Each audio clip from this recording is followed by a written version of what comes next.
बोलो जयकारा बोल मेरे श्री गुरु महाराज की जय। श्री परमहंस दयाल जी महाराज की जय। सर्वप्रथम हम अपने दादा गुरुदेव श्री परमहंस दयाल जी के श्री चरण कमलों में लाखों करोड़ों बार दंडवत प्रणाम करते हैं। सभी परमहंसों के चरणों में भी दंडवत प्रणाम करते हैं नतमस्तक होकर और आशीष लेते हैं। सभी प्रेम से प्रणाम करेंगे, एक साथ सभी गायन करेंगे श्री दर्शनों का रसपान करते हुए और आशीष लेंगे प्रभु से। मेरे दादा गुरु महाराज तुमको लाखों प्रणाम, तुमको लाखों प्रणाम, कोटि कोटि प्रणाम, कोटि कोटि प्रणाम। मेरी बिगड़ी बनाने वाले तुमको लाखों प्रणाम, तुमको लाखों प्रणाम। अद्वैत का पाठ पढ़ाने वाले तुमको लाखों प्रणाम, तुमको लाखों प्रणाम, कोटि कोटि प्रणाम, कोटि कोटि प्रणाम। मेरे हापू बाबा जी तुमको लाखों प्रणाम, कोटि कोटि प्रणाम। सहित देही उड़ जाने वाले तुमको लाखों प्रणाम, तुमको लाखों प्रणाम, कोटि कोटि प्रणाम, कोटि कोटि प्रणाम। बोलिए सतगुरुदेव भगवान की जय।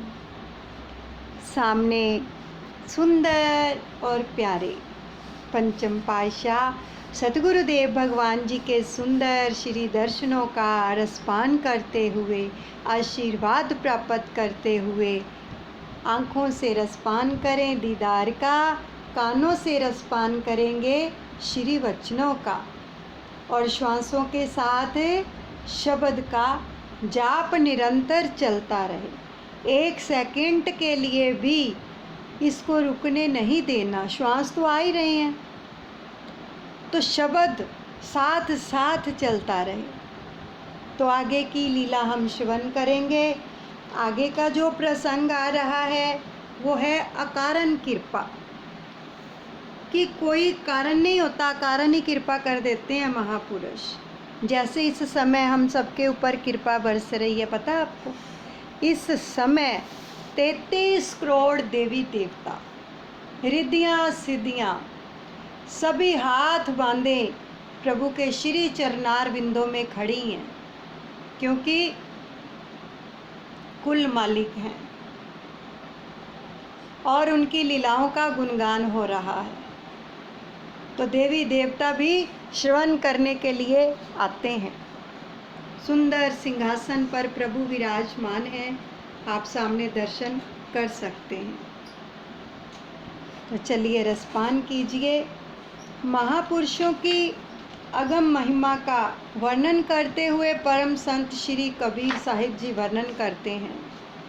सतगुरु तो सतभाव हैं, जो अस भेद बताएं, धन्य शिष्य धन भागते ही, जो ऐसी सुधि पाए। जन कबीर बंधन करे, केहि विधि की जैसेव, रामा केहि विज की जैसेव। वार पार को गम नहीं, नमो नमो गुरुदेव बोल मेरे गुरु महाराज की जय, मेरे दादा गुरुदेव की जय। सतगुरु ही वास्तविकता का बोध करवाते हैं। सत्य, असत्य और भक्ति व माया के विस्तृत गुण दोषों का विभाग करते हैं। सौभाग्यशाली वह शिष्य हैं और वही जीव ही सौभाग्यशाली हैं जिन पर उनकी कृपा हो जाती है और वे इस नुक्ते को समझते हैं। श्री सतगुरुदेव जी के श्री चरणों में कबीर साहिब जी वंदन करते हुए कथन करते हैं कि उनकी अगम अगोचर लीला मन बुद्धि से परे है, उसे समझना कठिन है। किस प्रकार से उन श्री चरणों की सेवा की जाए, वे अकारण कृपा कर जीव को निहाल कर देते हैं। श्री सतगुरुदेव महाराज जी श्री पंचम पातशाह जी के अनन्य सेवक भगत दीपक जी के पूर्व पुण्यों के अनुरूप इनके हृदय में गुरु भक्ति के संस्कार भरे हुए थे। ये श्री दर्शन हेतु प्राय आते रहते थे। इन्होंने सन 1997 यानी 1997 में श्री चरणों में श्री अनंतपुर दरबार की सेवा में समर्पित होने की विनय की। महाप्रभु जी ने इनको अपने पास सेवा में स्थान दिया। भगत दीपक जी जो इस समय दीपक महात्मा जी हैं, देखो तब से ये निजी सेवा में हैं। पंचम पातशाह की निजी सेवा में थे, अब हजूर जी की निजी सेवा में हैं। तो दृढ़ निष्ठा और पूर्ण लगन से सेवा करते रहे। कुछ समय पश्चात ब्यावरा में आश्रम के निर्माण कार्य का हिसाब किताब करने के लिए अपनी श्री मौज से इन्हें वहाँ भेज दिया। तो वहाँ पर इन्होंने सच्चाई और खैर खवाई से सेवा का प्रमाण दिया। यह तो केवल महापुरुष ही जानते हैं कि किस जीव का कैसा पुरातन संबंध उनके साथ चल रहा है। इनकी सेवा से प्रसन्न होकर एक दिन महाप्रभु जी ने इनको फरमाया, हमारे पास रहोगे तो तुम्हें वह खुशी मिलेगी जो तीनों लोकों में नहीं मिल सकती। ये पंचम पातशाह ने वचन फरमाए। परम संत श्री कबीर साहिब जी कथन करते हैं, सतगुरु साचा सूरमा शब्द जो बाहा एक, लागत ही भय मिटी गया पड़ा कलेजे छेक। सतगुरु रूहानी परम शक्तिशाली सब रूप एक ही वचन का तीर चलाते हैं, जो कि हृदय में लगते ही सब प्रकार के मायावी बंधनों के भय को दूर कर हृदयंगम कर लेता है, संकेत को समझ लेता है। वह वास्तविक लक्ष्य को पाने की ओर पग बढ़ाना आरंभ कर देता है, तो उसके हृदय में ज्ञान की दिव्य ज्योति जगमगा उठती है। महाप्रभु जी के एक ही वचन ने भगत जी के जीवन में अद्भुत परिवर्तन कर दिया। उन्होंने सब ओर से अपने ख्यालों को मोड़कर स्वयं को श्री चरणों के संग जोड़ लिया। कभी भी अपने घर परिवार अथवा सत्संग कार्य के लिए बाहर नहीं गए और ना ही कभी ख्याल ही उठाया। श्री सतगुरुदेव महाराज जी ने भी भगत जी को श्री चरणों की सेवा में समीपता प्रदान की और इन्हें सन 2009 में साधु वेश प्रदान कर इनका नाम महात्मा अचल सागरानंद जी रखा। महाप्रभु जी अपने इस शिष्य की भक्ति और सेवा में समर्पण भाव को देखकर अत्यंत प्रसन्न होते। महात्मा जी भी श्री सतगुरुदेव महाराज जी से अगाध प्रेम का संबंध जोड़कर अनवरत सेवा कर रहे हैं। आप सभी ने देखा, कहीं नहीं जाते, बस श्री गुरु महाराज जी के पास ही रहते हैं। और कभी इनसे मिलना हो ना तो इतनी जल्दी में होते हैं कि नीचे जब आते हैं तो केवल भोजन ग्रहण करने के लिए लंगर में, और इतनी जल्दी में होते हैं कि श्री चरणों को, मतलब कि इनके चरणों को कोई हाथ नहीं लगा सकता, दूर दूर से, यानी अपने आप को इतना वो करके रखते हैं। बस प्रभु की सेवा में ही इन्होंने सब समर्पित कर रखा है। तो श्री सतगुरुदेव महाराज जी अकारण कृपा दृष्टि कर पग पग पर ऐसी मनोरम लीला रचाते हैं कि जैसे भगवान अपने भक्तों की संभाल करते हैं, तो उन्हें सत्य पथ दर्शाकर यथार्थ का बोध करवाते हैं। एक बार आपने श्री अनंतपुर से परम धाम यानी ग्वालियर में कृपा फरमाई। वहाँ पर संगतों के लिए 2 दिन का समय रखा जाता, जिसमें वे आकर मत्था टेकते हैं और श्री दर्शन एवं प्रवचनों से लाभान्वित होते हैं। एक लड़की राहुरी, जिसका नाम था राहुरी, महाराष्ट्र से ग्वालियर में अपनी फूफी के घर आई हुई थी। महाराष्ट्र से ग्वालियर में अपनी फूफी यानी बुआ जी के घर आई हुई थी। तो उसे तथा उसके परिवार को श्री अनंतपुर के विषय में कुछ भी मालूम नहीं था और ना ही उसने कभी श्री गुरु महाराज जी के दर्शन किए थे।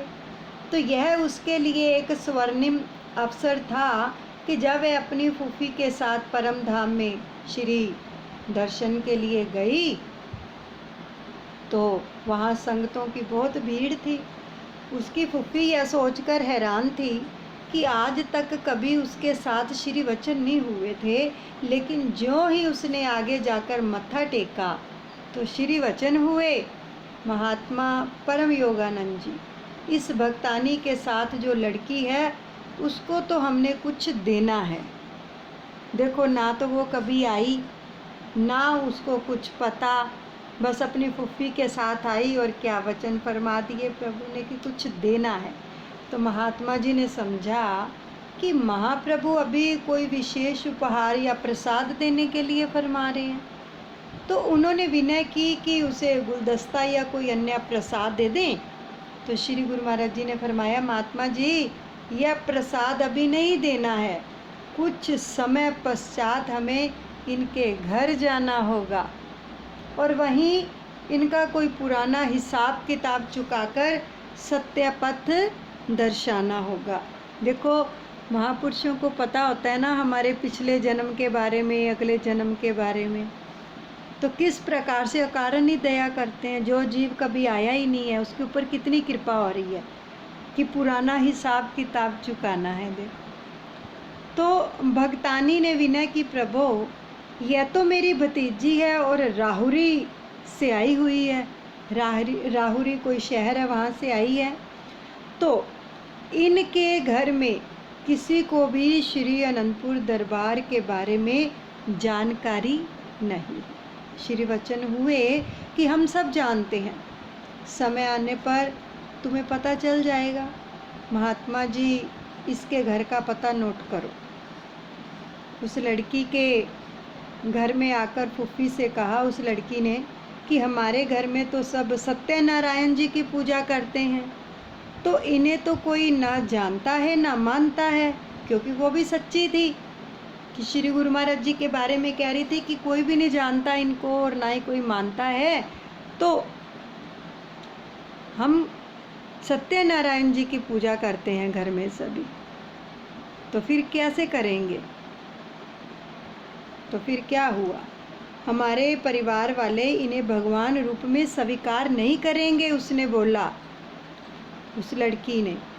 तो इसलिए इससे पहले कोई अवज्ञा हो, उन्हें जाकर कह दो कि वे हमारे घर ना आएं।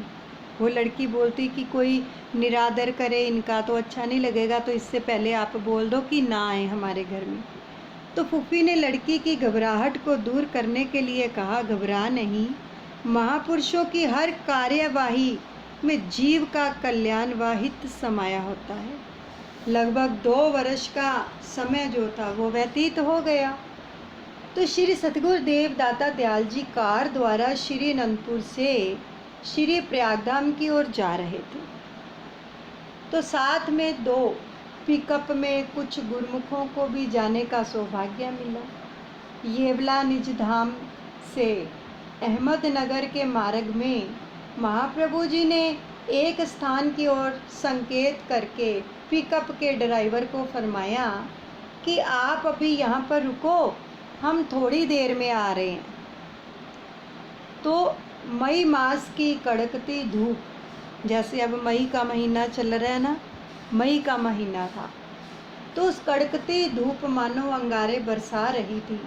महापुरुष किस प्रकार अपने तन पर अपने अनेकों कष्ट उठाकर अपने द्वारा किए वचनों को निभाते हैं। वचन जो किया था कि हम आपके घर आएंगे, तो यह तो तब पता चला जब श्री कार लौट कर आई और साथ में दूसरी पिकअप, जो कि मशीनरी में खराबी आ जाने के कारण काफ़ी पीछे रह गई थी और उसका ड्राइवर जो था मरम्मत करा रहा था। तो श्री प्रभु जी ने उसको अपनी कार के पीछे आने का संकेत किया। श्री कार काफ़ी सफ़र तय करके राहुरी में जो लड़की ग्वालियर गई थी उसके घर के आगे जाकर रुकी। उस दिन पूर्णिमा थी। पूर्णमासी कोई सत्यनारायण की कथा होती है भगवान की। तो उस लड़की और उसकी माता ने व्रत रखा हुआ था। वह सत्यनारायण जी की पूजा करके अभी कमरे से बाहर ही निकली थी कि निराश, उदास और ठंडी आहें भरती हुई वे गहरी सोच में डूबी हुई थी कि कारण ये था कि उस लड़की के पिता की शुगर मिल उस दिन नीलाम होनी थी। उनकी शुगर की मिल थी चीनी की, जो उस दिन नीलाम होनी थी। तो किसी ने धोखा देकर उनकी मिल को हड़पना चाहा। वहाँ पर सब कागज आदि तैयार हो चुके थे। तो इनके मन में एक आशंका और वेदना थी कि सब कुछ ही पलों में क्या है कि हम कंगाल हो जाएंगे। अगर मिल किसी ने हड़प ली तो क्या बनेगा। तो महापुरुषों की एक ही दृष्टि और उनके वचन एक क्षण में क्या से क्या कर देते हैं, यह कोई भी नहीं जान सकता। श्री गुरु महाराज जी ने कार से निकलकर उनके घर में प्रवेश किया और लड़की ने उन्हें देखकर कहा, माँ यही ये ग्वालियर वाले गुरुजी हैं। वह अंदर गई और एक गिलास में पानी भर कर ले आई। उसने अभी विराजमान होने के लिए विनय भी नहीं की थी कि श्री प्रभु जी ने फरमाया कि हमें जल्दी ही वहाँ ले चलो जहाँ तुम्हारे पिताजी गए हैं। वही हमारा ज़रूरी काम है जिसे हम जल्दी और अवश्य पूरा करना है। देखो, हम कहते हैं कि श्री गुरु महाराज जी किसी के घर नहीं आते, क्योंकि उनको बुलाने के लिए हमें बड़े प्रबंध करने पड़ते हैं, बड़ा कुछ करना पड़ता है। तो यहाँ पर देखो कि किस प्रकार सतगुरु अपने प्रेमियों के पर कितनी कृपा करते हैं। कैसे घर ढूंढा है, तो अंतर्यामी सब कुछ जानते हैं, लेकिन उनको खबर तक नहीं दी कि हम आपके घर आ रहे हैं, है ना। तो अंदर चले गए। किस प्रकार से, वो तो उनको पता ही नहीं कि क्या नियम है, दंडवत की जाती है, जहाँ कुछ किया जाता है।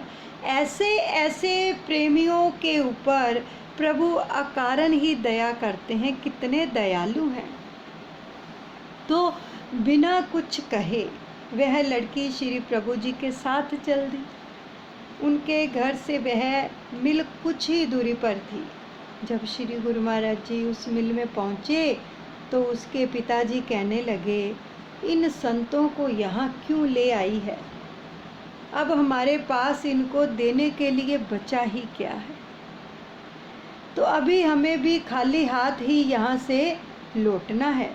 मुस्कुराते हुए महाप्रभु जी ने वचन किए, भगत जी घबराते क्यों हो। हम आपसे कुछ लेने के लिए नहीं, अपितु कुछ देने के लिए आए हैं।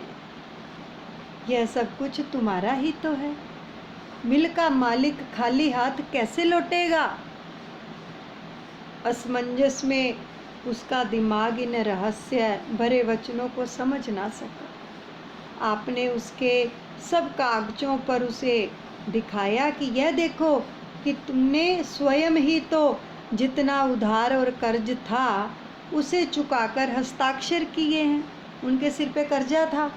महाप्रभु जी ने सब बदल दिया। देख लो, जो नीलामी करवा रहा था और साथ में जितने भी मिल के कर्मचारी खड़े थे, सब देखकर हैरान रह गए कि अभी कई दिनों से इन कागजों की रूपरेखा कुछ और ही थी, तो अभी अभी यह रूपरेखा अचानक कैसे बदल गई।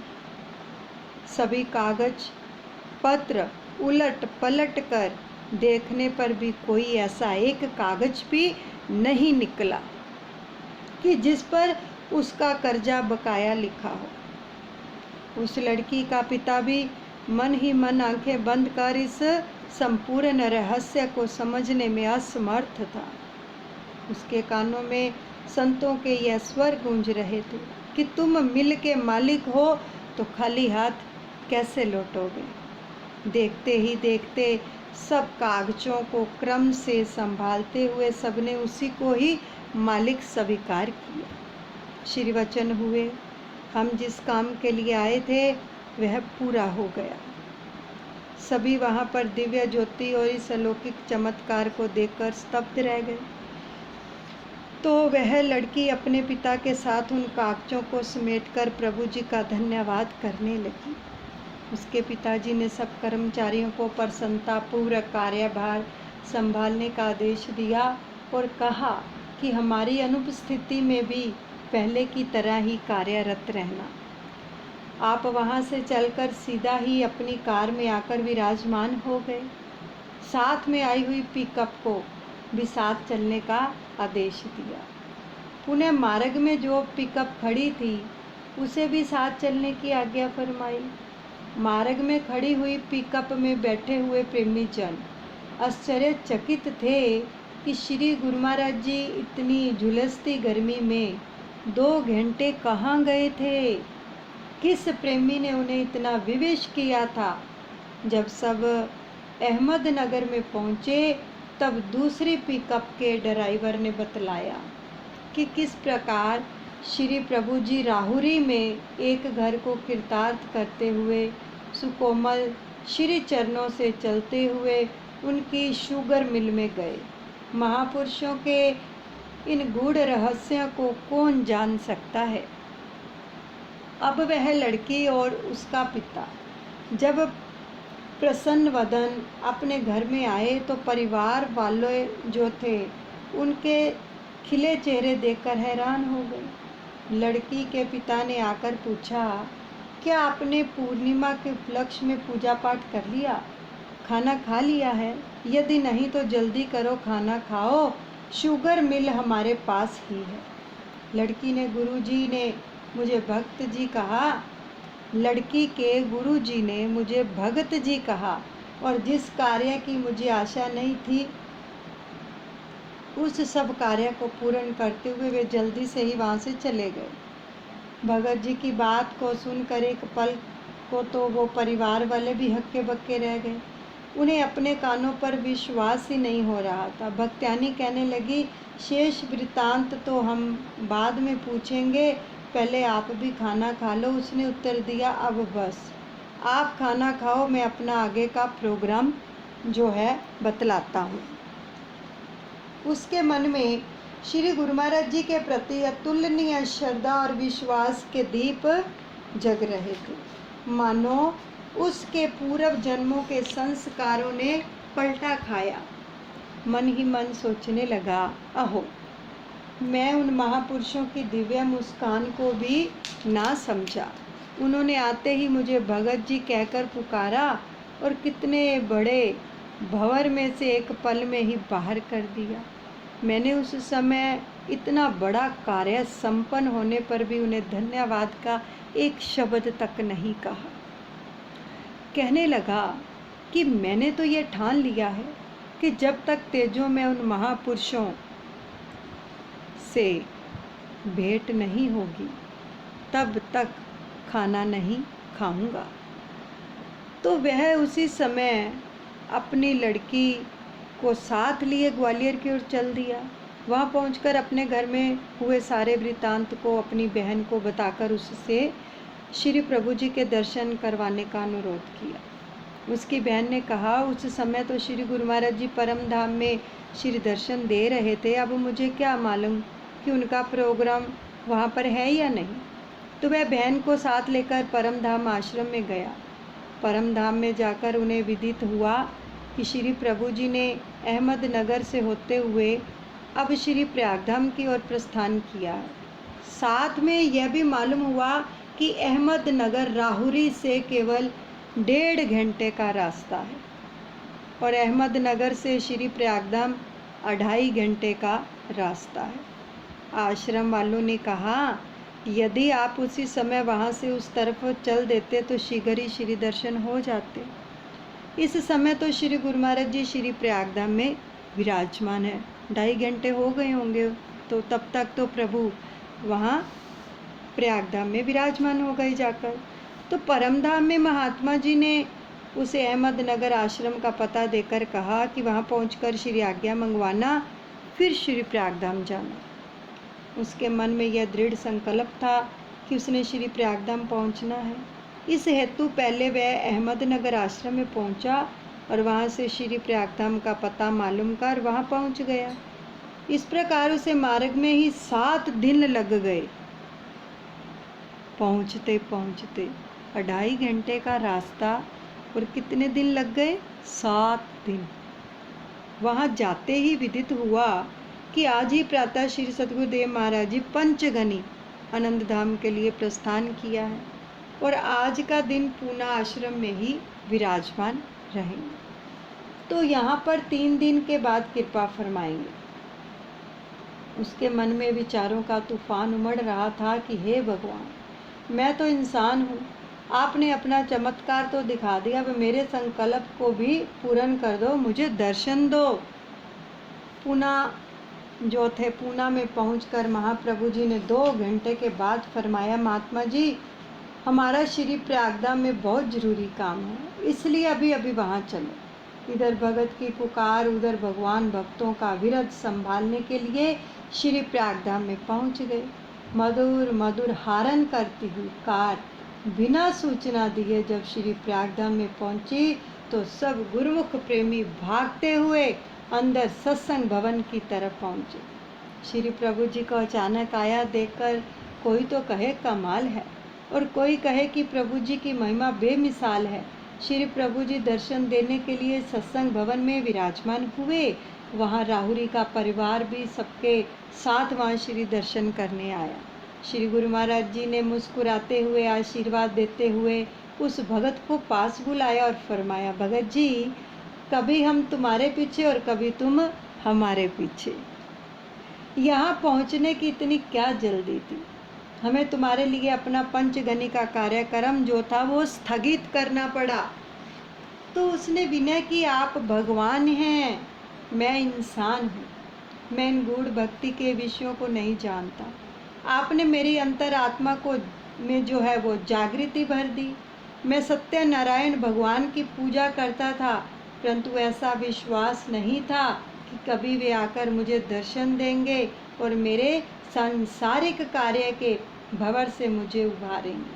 आप सत्यनारायण भगवान के रूप में दर्शन देने के लिए आए और मुझे दुख संकट के अंधेरे में भटकने से बचा लिया। महाराज, मैं उस समय धन्यवाद के 2 शब्द भी अर्पण न कर सका। अब मुझ पर कृपा कीजिए, नाम दीक्षा दीजिए। मेरी यही प्रार्थना है कि जैसे इस लोक में स्वयं मेरी सहायता करने पहुँचे हो, इसी प्रकार अब परलोक में भी पार लगा देना। आप जी ने मुझे भगत जी कहकर संबोधित किया है, तो अब मुझे अपना भगत बना लीजिए। लड़की ने विनय की, पिताजी ने पिछले 7 दिनों से कुछ नहीं खाया। श्री प्रभु जी ने उसी समय उसे भोग प्रसाद दिया और फरमाया, यह तुम्हारे पूर्वले जन्मों की कोई अड़चन थी, जिससे माया का एक झकोला आया और तुम महापुरुषों की संगति को प्राप्त न कर सके। अब पूर्व पुण्यों के अनुसार संयोग बना है, तो इसका पूर्ण लाभ उठा लो। भजन, सुमिरन, सेवा, सत्संग करते हुए जन्म को सकारत कर लो। उसी समय सारे परिवार ने श्री प्रभु जी से नामदान लिया और अहमदनगर के आश्रम से नाता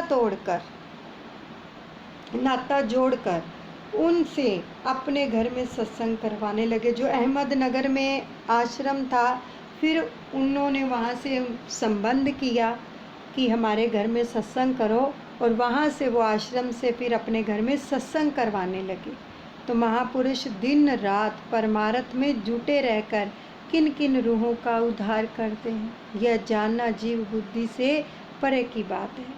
सत्पुरुषों की महिमा का वर्णन करते हुए संत दरिया साहब मारवाड़ वाले फरमाते हैं, गुरु आए घन घर जे करे, अंतर कृपा उपाय, तपता ते शीतल किया, सोता लिया जगाए। जैसे सतगुरु तुम करी, मुझसे कछु न होए, विष भांडे विष काढ़ कर, दिया अमीरस मोए। अर्थात श्री सतगुरुदेव भगवान जी ने असीम कृपा करते हुए मेघ की ठंडी फुहारों के सदर्श आत्मा अंतरात्मा जो थी उसमें वृष्टि की, विषय विकारों की झुलसाती तपन को शीतल कर दिया, अज्ञानता की गहरी नींद में सोए हुए जीवों के अंतर हृदय में ज्ञान की ज्योति प्रज्वलित कर जागृति प्रदान की। सतगुरु की दयालुता और कृपालुता का प्रमाण अन्यत्र कहीं भी नहीं मिल सकता, जो कि जीव की आंतरिक काया पलट देते हैं। इस परलोक के उपलक्ष्य में जीव कुछ भी देने में असमर्थ नहीं। विषय विकारों के विष को मानव तन से निकालकर नाम रूपी अमृत प्रदान कर आत्म रूप से भरपूर कर दिया। यहीं पर हम सत्संग को विश्राम देते हैं। बोलो जयकारा बोल मेरे श्री गुरु महाराज की जय। दयालु श्री परमहंस दयाल जी भगवान की जय। अनुचित क्षमा करें, सभी अपने दादा गुरुदेव के चरणों में अर्पण करते हैं। बहुत सुंदर आज वचन आए हैं। कॉपी पेन लेके बैठे हो, रोज़ कहते हैं कॉपी पेन लेके बैठा करो। रोज़ जो मेन वचन सतगुरुदेव जी के हम रसपान करते हैं उसको कॉपी पे नोट करो। पहला वचन आज क्या आया है कि देखो, जीव अगर किसी से कोई वादा करता है ना तो उसको निभाता नहीं है, टाल मटोल भी कर देता है ना। हम किसी से अगर कुछ कह देते हैं, हाँ अब आपका काम कर देंगे, भूल जाते हैं, करते ही नहीं है, फिर वो फ़ोन भी करता रहता है, उसको इग्नोर करते रहते हैं। लेकिन जो महापुरुष हैं उन्होंने वादा किया था कि हम घर आएंगे। लड़की ने अपनी बुआ से कह भी दिया कि हमारे घर इनको बोलो ना आए, लेकिन उन्होंने वादा किया था कि हम आएंगे। अगर हमसे कोई कह दे कि हमारे घर ना आना, चाहे उस काम में उसका हित हो, एक बार कोई बोल दे तो हम क्या कहेंगे, कभी नहीं जाना, ज़िंदगी भर नहीं जाएंगे, ऐसे करते हैं ना। लेकिन महापुरुष हमें क्या सिखाते हैं, अगर किसी के हित में कोई भी कार्य हो, चाहे वहाँ पर ये नहीं सोचना आपका मान होगा या अपमान होगा, आपने वादा किया है तो जाओ वहाँ पर। एक शिक्षा ये मिली। और दूसरा देखो, अकारण ही दया करते हैं प्रभु, तो हमें भी जीवों पर जो हमसे जुड़े हुए हैं उन पर दया करनी चाहिए। प्रभु क्या फरमाते हैं कि अगर हमसे दया मांगते हो तो पहले दया करनी सीखो। कितने कितने गूढ़ रहस्य हमें मिल रहे हैं पंचम पातशाह सतगुरुदेव भगवान जी के वचनों में, और शब्द का जाप करने के लिए प्रेरित करते हैं। जाप करो, सतगुरु पे भरोसा रखो। क्या नहीं कर सकते सतगुरु? सब कुछ कर सकते हैं। आपके लोक की और परलोक की जिम्मेदारी जिन्होंने उठा ली, तो फिर क्या चाहिए और। लेकिन हमें शब्द का जाप करना बहुत ज़रूरी है, तो इसलिए शब्द को पकड़ के रखा करो। बोलिए सतगुरुदेव भगवान की जय।